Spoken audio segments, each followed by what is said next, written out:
So this means here the next pick, they're probably going to ban some hero that they don't want to deal with when it comes to like a kite hero. So maybe they may deny and just not deal with the Sky that they have, or Salmon with Lyra.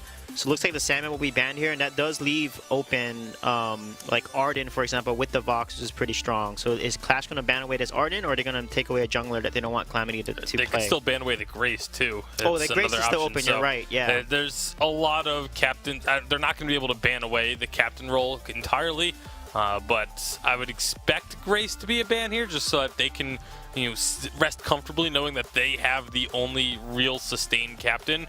But they're taking a long time with this ban. They're going to actually take away the Arden instead.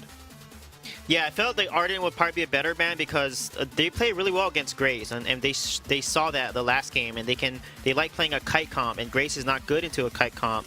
So Calamity is going to go ahead and pick up that Grace, but Grace is very strong with Vox. As long as they play it correctly. Again, Reborn cannot overextend and get poked down like he has been doing recently. So now with Qlash, a lot of kite compositions they can play. They can pick the Sky, because Sky is very good into Grace still. They can pick that Sky with Lyra, which is very strong.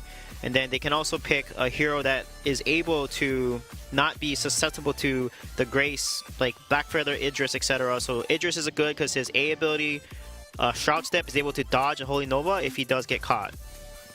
Yeah, I think we have to have a talk with someone at SEMC about those stats that show up underneath the heroes, because Grace, her mobility was a little bit low for what I feel like it should be. But I mean, I feel like it's in terms of what their kit offers, right? And like her kit still offers a 9 range jump. But compared to some heroes, they have more. Yeah, I definitely agree, though. She's very fast. And that Sky does come out. Like I said, they pick 2 mobile heroes. Again, they can dodge the Grace, play really mobile, kite really well, poke with the Shimmer, the Chakram, sorry, and with the Fort Barrage. So this is actually really tough into Calamity. If they pick Cruel here, they're going to be in trouble because they haven't done well. So they're actually going with the Koshka, which is very smart. I like this pick. Yeah. It's another early game pick, but it's one that can deal with high mobility because she has so much mobility herself. The ability to jump in, get increased movement speed whenever you land an ability. So I think that, especially for Leon on Koshka, this could be a pick that can get them a lead in the early game, but against an Idris, it's going to be risky. I think it's good, but they got to win early game. In last game, I was not confident in the early game. They did not snowball. They did nothing in before 4 minutes. There's 0 deaths, and I felt like Cruel Grace could have done so much more in the early game. So they need to win the early game here. So do we feel like this Koshka pick is a better early game pick than the Cruel? Oh, is yeah, this absolutely. Something that is that going to like plaster over the issues from last game? Yeah, what they need to do is get level 2 and do an NA rotation, EA rotation, level 2 invade, and then you invade as Koshka. You then kill the person, take their jungle, and then just rinse and repeat. And that's what they need to do with Grace, because Koshka Grace is extremely strong combo. Okay. So it's once again all about this jungle, all about this early pressure, and Reborn making sure that he's using this Grace to great effect now. What are we thinking, gentlemen? Can Qlash finish this out with a 2-0, or Calamity with this early game composition? Are they going to be able to get back into their style and actually snowball a victory? It's literally just going to rely on the early game. If Calamity wins the early game dominantly, they can snowball it through, but if they don't have a massive lead, they're going to be in trouble. All right, so similar story to last game. It worked out for Qlash last time. We'll see if they can do the same again. It's time to jump on into this one. Let us know whether you want Qlash to 2-0 or whether you want the comeback of Calamity Reborn. Hashtag Vainglory8 on Twitter. But without further ado, let's jump into the second game of our first quarterfinal. Thank you very much, Munch, and this is very important for both Qlash and Calamity Reborn. Like I alluded to at the end of the last game, Action Jackson, we have a scenario where the winner of this series is able to make a real big dent onto the ladder, and with only one more week after this to find points in the Vainglory 8, you really can't be affording to lose out on big opportunities like this. Yeah, absolutely. Both teams want to make a deep run this week. It's one of the last couple of weeks they're even going to have the chance to. And, for Qlash, they've got a new banner they're flying. I'm sure they want to do the org proud with Calamity. I think, last week, some people would have expected more from them, even though they were coming from the Challenger Series. This is a team with the legacy of Leon at the forefront. You expect that kind of team to make a real deep run, and they didn't go as far last week as maybe they would have wanted to. So I think both teams, a lot of added pressure for this one. Rerun, I think he got that camp. He did. He stole it. Here comes Leon as well. That means no level 2, and he can just jump onto Agony, find the first blood. He's going to put a bit of poke onto HF Guy just to say hello. He's going to pounce now into Merciless. Can he find more is the question. He's going for it, Leon. You're crazy. Gets the kill. Will go down, but he has done some work right there. All of this minion under the turret is going to be dying, and HF Merciless not going to be getting any of it. If that had been a kill on HF Guy, I think that would not have been worth. But having it on Merciless makes it kind of okay to trade your life for it, because he's not getting farm. That being said, they weren't able to push the wave off the back because Agni very smartly went up to the lane, so they didn't actually deny additional farm. It was an iffy one, I think, going for that dive. But the first kill was great. And actually, this is actually a learning point that I think anyone watching can take home into their games. He's going for more! HF Guy's in trouble. Can he get the kill? Stefan's going to move forward, and Stefan's going to find that. Leon walks away. Leon on this Koshka, man, he is just doing work. They're looking for Agony here. They are not relenting this merciless pursuit that they are on. Agony in trouble as Leon's going to continue the chase. Forward barrage will come out. Leon has to be a little bit careful. Diverts his path, and Merciless is going to start roaming. He's going to jump in. Can he find the kill? No, he cannot. And now they're all in danger of losing their lives. It's going to be Rhea and the sacrificial lamb, and Merciless is going to be getting a second kill for himself. Perhaps a little bit greedy from Calamity. Yeah, quite a bit greedy. Unfortunately for them, not going to work out. They're still in a good spot, but they got to be careful not to counter Snowball here. I do want to make... This was good enough that I'm willing to harp on it. The point from earlier on. There was a moment where Leon got that first blood, and the choice in terms of place to run from Agony was actually towards the tier 1 turret. Against Akashka, you pretty much always want to run to the tier 2 turret in that situation, knowing that you've only seen Grace so far, because Akashka can jump over the wall if you run to the tier 1 turret, and she can't if you run to the tier 2 turret. So keep that in mind when you're in your solo queue game and you're against Akashka. That was definitely a big misplay. HF Guy, though. This is just Leon running around the map and just making it his own. Merciless under this turret. Stefan tanking it up. We missed a kill there. Leon did pick up onto Agony whilst you were making that point. Merciless actually going to find another. Oh, this is terrible!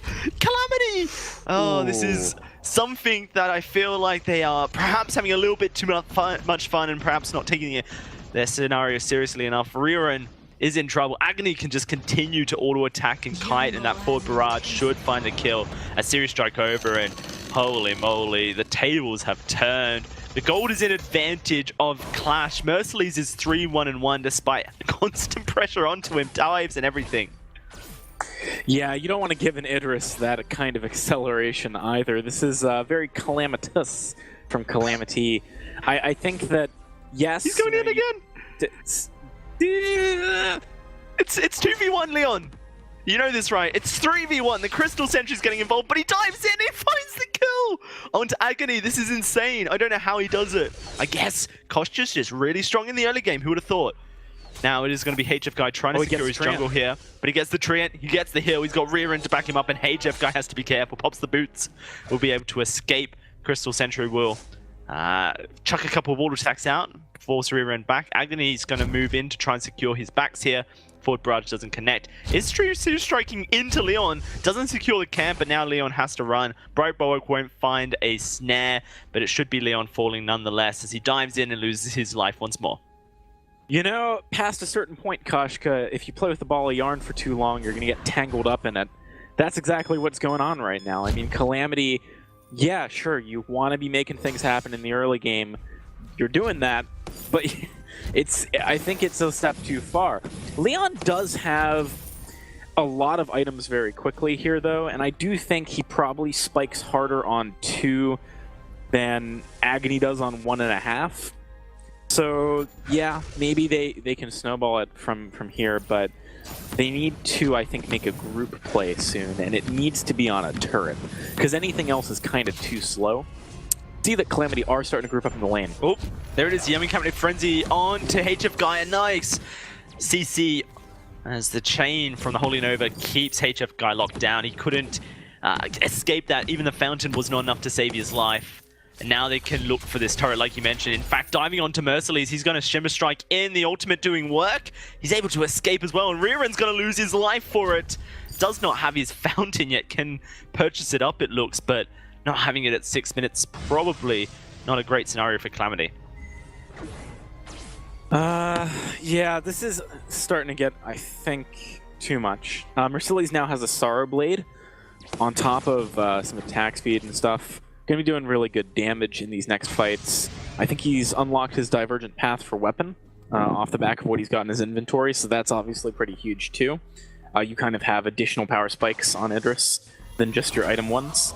That's something which will really help allow him to stick onto people, maybe create space from Leon as well. The HF guy trying to get some vision down. Getting vision against Leon is pretty critical here. Like, if Leon sees HF guy is dead, that's for sure. I almost feel like Leon, maybe instead of potions, should have some flares. Set up gun plays.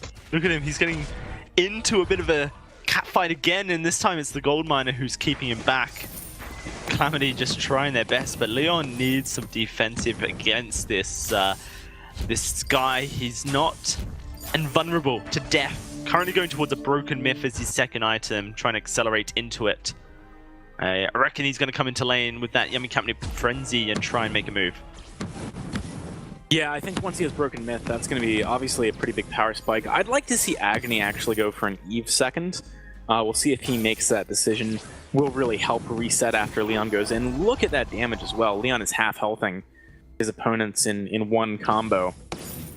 Does create a lot of space here if Calamity wants to try and push the turret. And again, I think they need the back stab onto Agony, trying to find him in his own jungle. Agony's very low here. The turret is under threat. HF guy has roamed down, but that just leaves this turret under threat. Leon will go down. Bit off more than he can chew, and Calamity weren't able to secure enough damage onto this turret, or Merciless either, which means that HF guy can roam up. Fountain intact and heal up Merciless. In fact, they're going on to Stefan, trying to make a play. That's the movement speed onto Merciless. Fountain does come out. Merciless has to walk backwards. Fountain from HF guy comes out, and a big chakram damage may just force Stefan to reconsider. I'm actually a little bit surprised by Qlash there. I feel like, given the fact that they were going to have to use Fountain anyway, they probably could have committed onto Stefan and forced him to just run. But they decided to back up, play it a little bit more safely.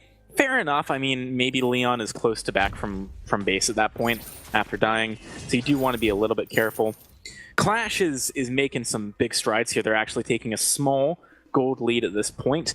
And on top of that, Poison Shiv, second big item here from Merciless. So big power spikes. The Atlas from Riren is going to be nice. It does definitely help out against what Qlash has to offer here.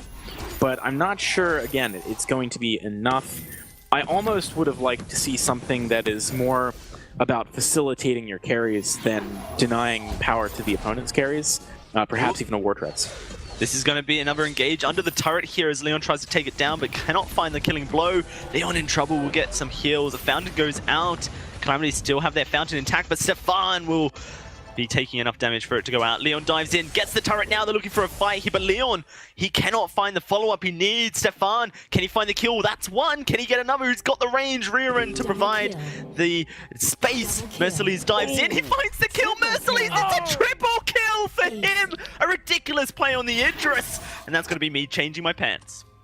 I think it's going to be everyone that was involved in that fight changing their pants now. So that's pretty intense. Merciless making the plays right at the end.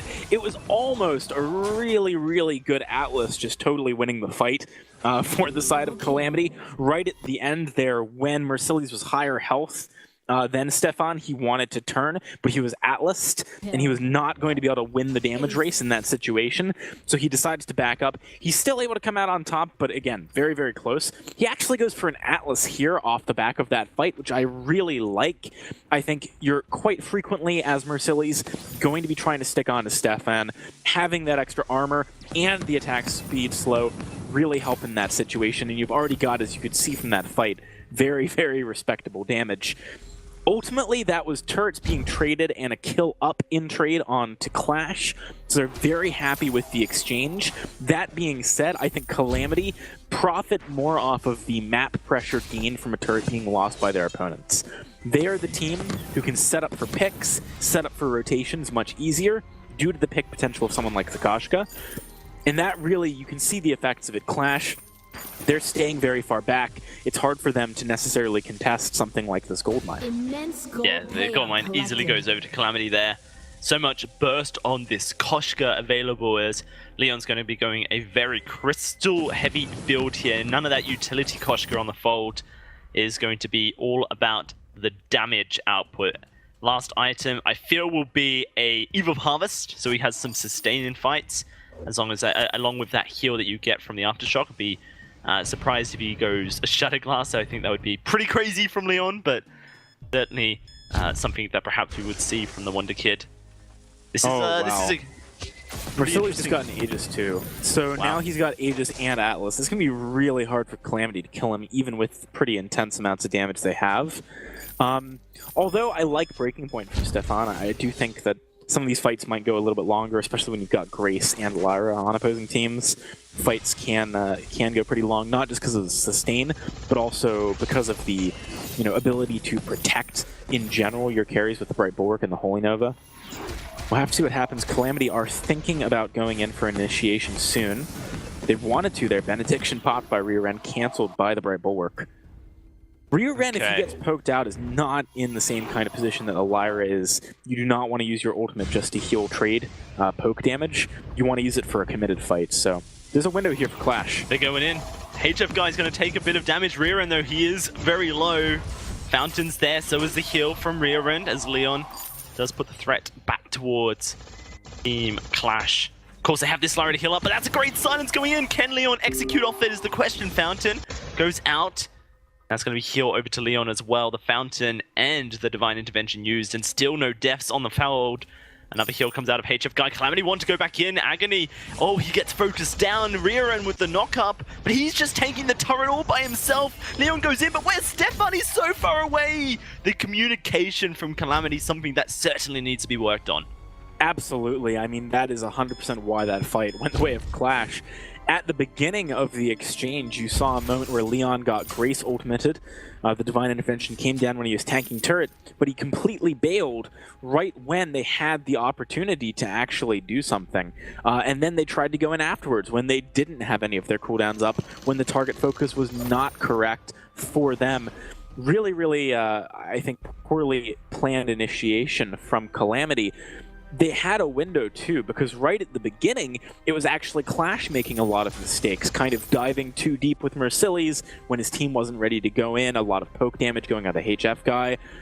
It was a very messy fight, Dowsey, but ultimately I think a messy fight is more frequently going to work out for Qlash. They have the tools to thrive in that environment, whereas there's a lot of things that need to happen simultaneously for the side of Calamity to win fights. You've got to have the Grace ultimate timed at the right moments. You've got to have the dive synced up by Koshka and the Vox. If you're out of sync, it is not going to work. Whereas, like Agony and Mercilles are very happy fighting at different places on the map even.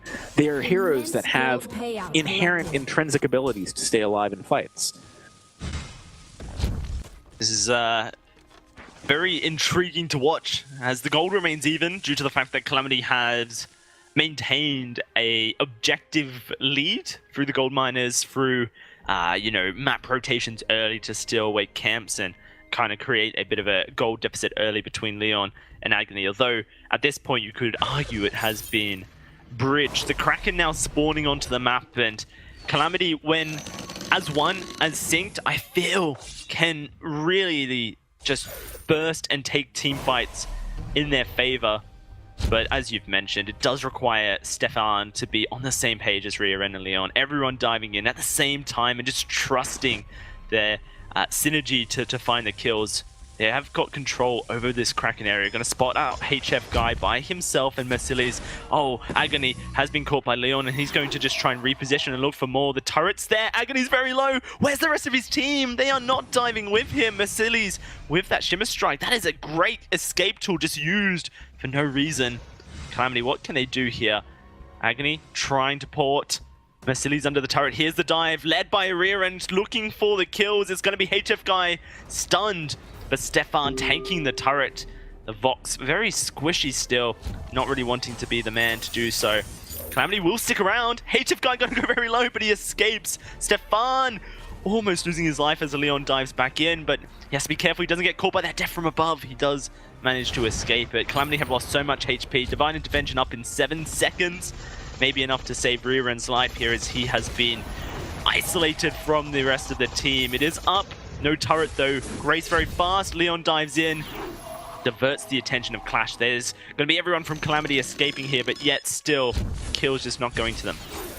You know, Leon. Okay. So all credit to Qlash for how they're playing this. I think they're doing what they can with what Calamity is giving them, but that's the real story here. Calamity is not syncing up properly. We saw it earlier on in the one instance of the dive, but now we're seeing it again and again. They keep having opportunities to dive together and pick someone off. Let's look at the beginning of that fight, right? We saw Agony taken very low, forced back. Leon has cooldowns to go in and does immediately afterwards onto HF Guy, but no one else goes in with him. So they aren't actually able to capitalize and either burn important defensive cooldowns or find the kill. Then, after that, we see another initiation under the turret, which is not able to be followed up on properly. They don't fully commit. They're playing a little bit fight breaking out here. Gonna have to break you out here, as that's gonna be a kill going over to Leon, and they've taken down Agony. Mercilli's looking for this Koshka. Leon will go down. Can Mercilli's now take down Stefan as well? Losing his life. Diving forward though, looking for it. The reflex won't save him, and Stefan will find the kills necessary to find the ace here for Calamity Reborn. Able to find a fight. Not under a turret, and they get the Kraken. That was more like it. I think not being under the turret, you mentioned it at the end and it felt a little bit jokey, but honestly it's probably a pretty big deal here because I think just from a mentality standpoint, they were able to feel more comfortable as a result of that. And as because of that fact, they all went in together. They did sync up the way that we needed them to in order to take a fight. Now with the Kraken, again, they have something they can leverage to maybe make these plays in a way where they feel a little bit more comfortable. I think that's exactly what Calamity need to win this game. They're definitely still in position to. I mean, they have a gold lead, they have huge burst damage, and it's difficult compositionally for Qlash to respond. So if Calamity don't win on the back of this push, there's a very real chance, I think, that Qlash comes back. But I think Calamity can win on this push. Let's see what they're able to do here. The Bright Bolt will go down. The Death from Above going to start chunking down this Kraken as Mercilli's does his best to lay down the pressure here. Calamity are engaging. Leon, though, taking so much damage. He's looking for Mercilli's, and Mercilli's is starting to fall. That's going to be the kill going over to Stefan, but he loses his life to the forward barrage. A shutdown, and the range threat now gone for Calamity. This Kraken push has become dangerous, but Leon will continue forth to look for these Vein Crystal turrets. Working around the edge. He's looking for more here. Agony will focus him down, and that will be the kill going over. This Kraken, I do not believe we'll find the kill onto this last Vein Crystal turret, and the base will be defended somewhat here for Team Qlash. I'm pretty surprised by Reren's decision to just totally bail on that fight. Yes, he didn't have ultimate, but all he needs to do to win the game there is body block forward barrage for Leon. Like, if you do that, even if you don't have a heal, it's very difficult for Agony to deal damage. They don't have a basic attacker on the field anymore. As it stands, this is really, really close to just being Calamity's game, but we've seen Qlash a number of times take fights. They can continue to do so if any mistake is made by the side of Calamity. Let's see what happens. I think Agony, big thing that I want to see from him is just picking up his next big item here. At that point, he should be able to. Just because of the sustain on Eve of Harvest, survive through a lot of these initiations that he's having to hardcore run away from right now. And in that situation, it really means that Stefan, if he wants his team to win the fight, has to extend a little bit further than he might be comfortable with. which buys a lot of time for Mercillies to get the damage down. Mercillies doesn't really have anywhere to go with his build, though. He's pretty much done. It's all about just microing properly in these fights. It's worth noting, I think Leon is only going to get tankier. Hasn't finished his any shielding, and Agony is obviously a big threat. Hasn't finished his tier 3 armor either. And so, if Leon can get some defensive stats towards his name, then perhaps these fights are a little bit easier for Calamity, as Leon is really having to dance around death. Crystal Sentry will go down as they're going to look for another fight here. It's going to be an engage. Merciless, though, is ultimate doing a lot of work to Leon, and Leon has to walk away. Gets a huge heal, looking for an ultimate, but it gets blocked up here. Merciless in the middle of it all, trying to escape, and he is able to Shroud Step, but HF Guy cannot escape, and HF Guy should go down. Perhaps not. He will get taken down eventually. Calamity walking on the brink of death here. Look at rear end, but Leon dives on in. That's going to be a kill to Leon. Now it's just Agony, last man standing there, trying to get close to this Sky, but she is keeping her distance. Death from above available. A series strike finds the kill onto Leon, and Stefan knows that he cannot continue this chase onto Agony. At 2 for 2, Stefan, though, is walking forward. Fancies his luck somehow. Will he be able to do anything? It doesn't seem likely. Yeah, he's got vision, at least for the time being, on Agony. He's definitely thinking about it. Silence goes out. Doesn't end, though. This is an interesting situation. I mean, Sky in the late game, notoriously difficult to deal with. You have to have, very high burst damage, the ability to lock her down a little bit. You've got to have the ability to jump on top of her. And as I said, it's hard for Stefan to do that without dealing with Merciless first, which is why we're seeing in a lot of these fights that be the priority. You know, you've got to take Idris off the board, or he's just going to be running intercept for the Sky a lot of the time. Things are getting pretty hairy here, though. Sky, as I said, is just hitting that real late game power spike she's known for. And in terms of ways that we might see Calamity close this one out, I think the best thing to do would just be to leverage this Kraken, try and fight around it, make sure you have good vision up, and very snappily, the drop of a hat, as soon as you see the window, try and jump in and burn down Agony. We need the crowd control focused there as well, preferably staggered so that there's no Yummy Cat and Frenzy plus Holy Nova getting blocked out. It's going to be armor finished off tier for Leon, so he can withstand some of the damage Merciless is putting out, but still no shielding. A great Barrier Bulwark stops up the engage here from Calamity, but they are still diving in. That's Merciless under Yummy Cat into Frenzy. He is taking damage. He's trying to escape, and Rearin is on the trouble as well. Leon dives on in, as does Rearin, and Rearin almost loses his life. Leon just diving in, and Stefan needs some damage output. Caught in a forward barrage. He's struggling, as is Leon, but look at HF Guy just healing everyone up. Leon will go down. Stefan, he's in trouble as well, trying to find some kills, but he's just surrounded by Team Qlash. They find 2 kills for themselves with only Rearin left alive. Kraken is on the menu. Yeah, I think it was optimistic to think that Calamity had much odds here in the later stages of the game. That one fight did go really their way, but everything since has just been all Qlash. And it shows you, the strength of this comp in the later stages. Also, got to give a lot of credit to the side of Qlash for their tactical thinking in the heat of battle. They decided to retreat down instead of up into the Tribush, and I really like that. It's a much thinner path, makes it much easier for Agony to land the damage he needs to, for the Bright Bulwark to cover the entire battlefield, for Death from Above to really do work. Sometimes you feel like you want to move towards your sentry, sometimes you feel like you want to move closer to your turrets, but a lot of the time it's better to move further from those otherwise safe havens, because in the battle itself it is a better place to be. And that is a good example of it. We've got a Kraken push now for Qlash. Can they close things out here, Dalsy? I think it's definitely possible. Yeah, it certainly is. Look at the health on that Kraken, still very nice. They are actually just going to fall back here, Team Qlash. They do not want to risk being aced in the base of Calamity, as that would for sure result in Calamity marching themselves down the lane and finishing off this game. Calamity definitely know how to end a game when they get that win condition in sight. Very quick to do so. I think the respect from Qlash, well deserved, but still the rope that Calamity are walking very tight. They will continue, I think, to struggle in team fights, especially whilst Leon has no shielding. very close to buying it. But he also has to invest in infusions as well, which is an issue for this Koshka. You see the money going out. Yeah, absolutely. And Qlash is starting to posture much more aggressively, actually, by the opponent's sentry here. This is perhaps a bit bold for my liking. They have a very strong advantage as long as they play to the home field advantage that they have.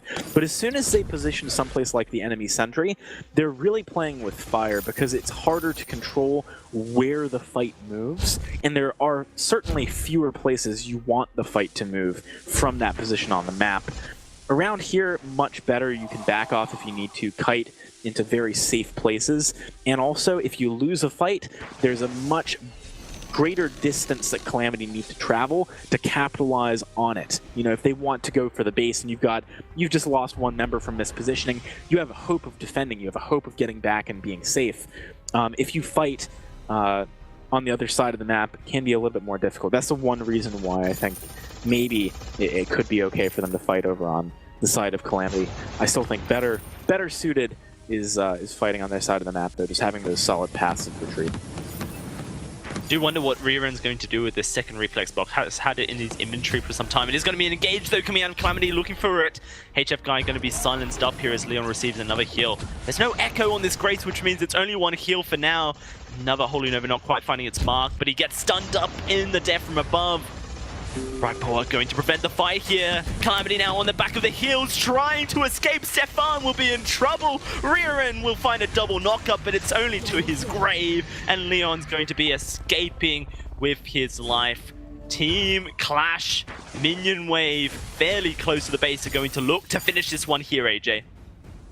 Seeing Grace into Sky 2 games in a row has really been illuminating, much like the Divine Light of Grace, actually. It really is not something very easy to play. I do think Echo would have been of great benefit to Calamity on that Grace, and on top of that, just using the Divine Intervention at a better time. It was very poorly timed in that last fight. We're going to be seeing Qlash take down Calamity game number 1 here. Calamity cannot be happy with this week's performance. Yeah, this is pretty insane, I think. Many people have put their hopes and dreams of EU on the backs of Leon and Calamity Reborn, but this is going to be a day 1 loss for Calamity Reborn. Qlash, the former Rising Lotus guys, or Supremacy guys, whichever name they are sporting on the week, are going to progress to day 2 and going to be getting those much needed points as well here at Munchables.